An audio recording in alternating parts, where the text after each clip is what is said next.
तो poisonous creature के इस वाले एपिसोड में आप सभी लोग का स्वागत है। जैसे कि पिछले वाले एपिसोड में हम लोग को दिखाया गया था, वो जो कालो कपड़े में इंट्रूडर चुन्नुमुन्नु लोग थे, वो सिर्फ चुन्नुमुन्नु के लोग नहीं थे, बल्कि ब्लड कल्ट के बंदे थे जो कि मुड़िम में अपना वापसी की तैयारी कर रहा था। उसके लिए अब उन लोगों को ब्लड हंड्रेड राक्षसा का वो सीक्रेट मैनुअल चाहिए होगा था, जो मैनुअल के कॉपी ये कालो कपड़े में बंदे लोग चुरा के उनके कल्ट के लीडर के हाथों में जब दे देता है, तब वहां से इस एपिसोड के शुरुआत में अपने ब्लड कल्ट का लीडर सिर्फ वैसे नहीं कहता कि उसको कहीं ज्यादा दिन हो गए हैं यंग ब्लड को चखे हुए, एक्चुअली यंग बच्चे लोग का ब्लड इसके रिकवरी के लिए चाहिए होता है। इस वजह से वो अपनी इस कालो कपड़े में बंदे लोग कहता है कि अपनी सरेन को पकड़ के ले आया जाए। जिस बात को सुन के अपना वॉरियर बाकी सारे बच्चे कुछ वॉरियर्स लोग को कहता है कि सभी लोग 5 पॉइजन एनाइलेशन फॉर्मेशन को अनलीज करो और अपनी सरियंग को बचाओ। जिस बात को सुन के अपने वॉरियर्स लोग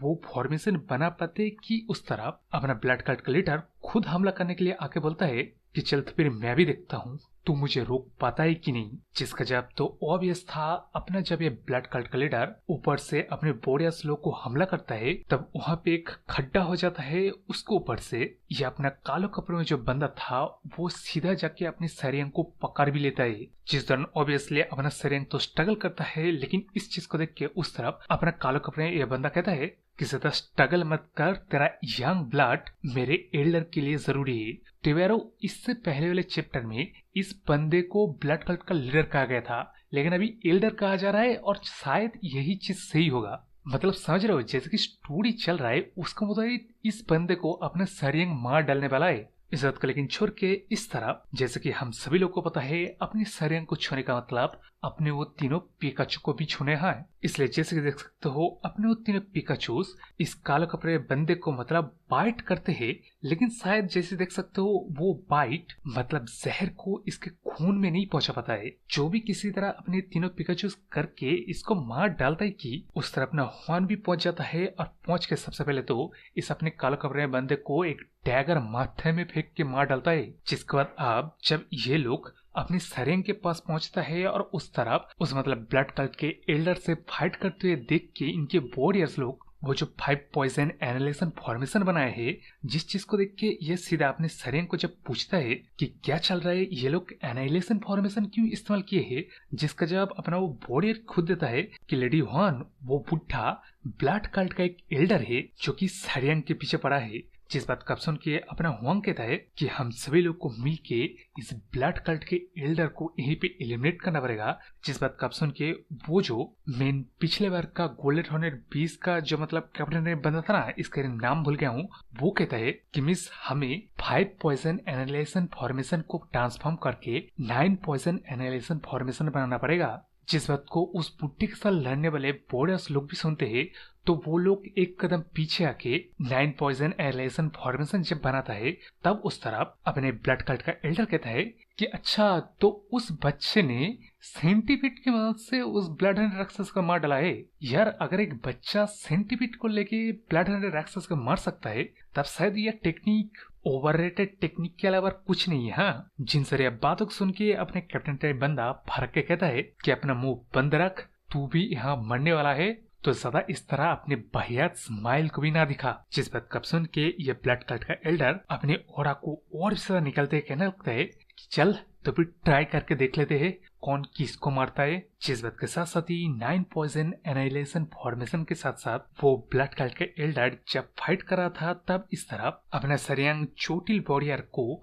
मतलब मरम पट्टी लगा रहा है और मन में सोच रहा है किस तरह सिचुएशन देखने में एकदम ही सही लग रहा है। इस तरफ इन लोग के वॉरियर्स चोटिल हुए जा रहा है, थके जा रहा है, लेकिन उस तरफ तो वो ब्लड कल्ट के एल्डर्स लोगों के मतलब ब्लड को ऑब्जर्व करके खुद को रिप्लेनिश कर ले रहा है, जिससे वो बंदा थक ही नहीं रहा है। जिस सोच के साथ साथ ही अपनी सरेंग के साइड सीधे अपने लेडी हुआन फेंक के आता है। इतनी जोर से वो ब्लड कल्ट के एल्डर ने अपने मतलब हुआंग को मारा था। जिस चीज को देख के अपना सरेंग बेचारा भी वो क्या करेगा, वो अपने मतलब लेडी हुआंग को वही मरम पट्टी करने के लिए जाता है, पूछता है कि क्या वो सही है, जिसका जवाब कुछ ना देख के उस तरफ अपने लेडी हुआंग अपने मतलब सरेंग को कहती है कि ये लोग नियरली इनफ नहीं है, अपनी सरियंग को जल्दी से टैंक फैमिली लौट के वॉरियर्स लोग को बुलाना पड़ेगा। जिस बात कब सुन के अपने सरियंग भी मन में सोच रहे कि डैम इट मैन, वो इस सिचुएशन में किसी भी हालत में हेल्प नहीं कर सकते इन लोगों को। जो सोच भी पूरा हो पाता उससे पहले ही वो अपने कैप्टन टाइप बंदा वॉरियर्स लोग कहने लगते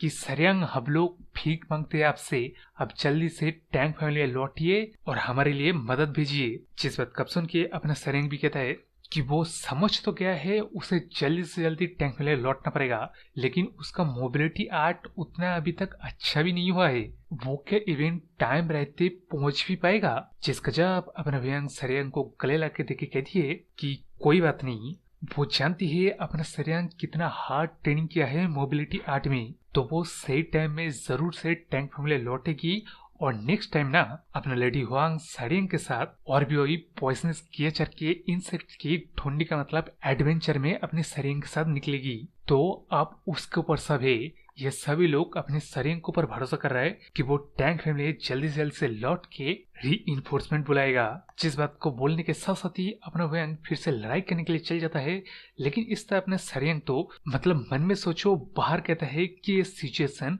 उसे पागल बनाया जा रहा है, लेकिन अब यहाँ वो कुछ कर भी नहीं सकता है, वो एकदम मजबूर है। तो वो सीधा भागने के लिए टैंक फैमिली की तरफ जाता है। जिस दौरान जैसे देख सकते हो बारिश हो रहा है तो वो गिर भी जाता है। गिरने के बाद वो यहाँ मन में सोच रहे कि ये चीज डेंज है, वो अगर सही सही से सोचे तो तब भी वो मतलब सही से अपने मोबिलिटी आर्ट का इस्तेमाल करके टैंक फैमिली लौटे भी ना, तब उसको मतलब आधे दिन तक का वक्त लग जाएगा। उसके ऊपर से टैंक फैमिली के अंदर ज्यादातर एक्सपर्ट्स बाहर है, तो अगर कोई टैंक फैमिली एक्सपर्ट रहा भी तो वो इनके पास आते आते और ज्यादा टाइम हो जाएगा। जो सब कुछ का कंक्लूजन यही है कि उन लोगों ने अपने सरियांग को मतलब सेव करने के लिए वहां से भेज दिया है, लेकिन अब यहाँ अपने सरियांग को समझ नहीं आता कि ऐसा क्यों है, कि क्या इसलिए अपना सरियांग मतलब यंग है, या नहीं तो क्या इसलिए अपना सरियांग उन सभी में से सबसे वीक बनता है। क्या वो इस चीज को सिर्फ एक मार्शल आर्ट की सिबिलिटी समझे।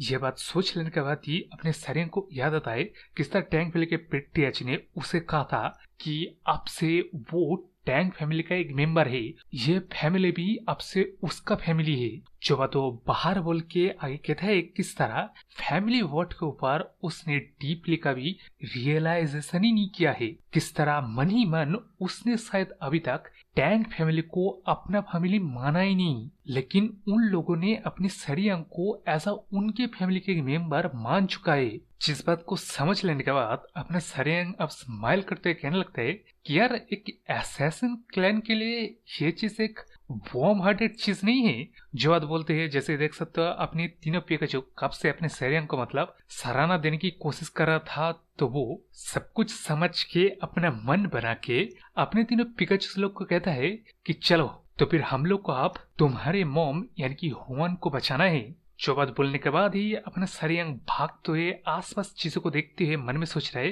कि उन लोगों को बचाना है, क्लियर है। उस तरह वो जो बंदा है वो यार ब्लड को ऑब्जर्व करके खुद को रिजनरेट कर रहा है, इसका मतलब उसको पॉइजन दिया जा सकता है। आसपास पॉइजनस क्रिएचर को देखता है, पॉइजनस हर्ब्स को देखता है, कोई एक उसे तरीका चाहिए उस ब्लड ऑब्जर्वेशन के साथ साथ उस एल्डर का मतलब पॉइजन भी ऑब्जर्व कर देना है। जो चीज वो कैसे कर पाए ये सोच रहा था कि उसे फिर से वही स्नेक का डेन नजर आ जाता है जिसके ऊपर पैर रख के वो पिछली बार गिर गया था। तो बारो यहाँ से ये वाला चैप्टर खत्म हो जाता है। मतलब यहाँ आप अपना सरियांग अपने दिनों जैसे कि देख सकते हो पिकाचू उसको साइड में रख के स्नेक डेन में सीधा जम मर देता है, ये बोल के कि आप उसे स्पाइसी फाफरे यानी कि उसके पिछले जिंदगी का यूट्यूब में जो नेम था जहाँ मतलब वो इंथुजियास्टिक था पॉइजनस इंसेक्ट पॉइजनस क्रिएचर के बारे में, तो उसी पर्सोना का उसे अपना के इस मुसीबत से अब उसे निपटना पड़ेगा। यह चीज तो क्लियर हो गया, लेकिन अब कैसे करेगा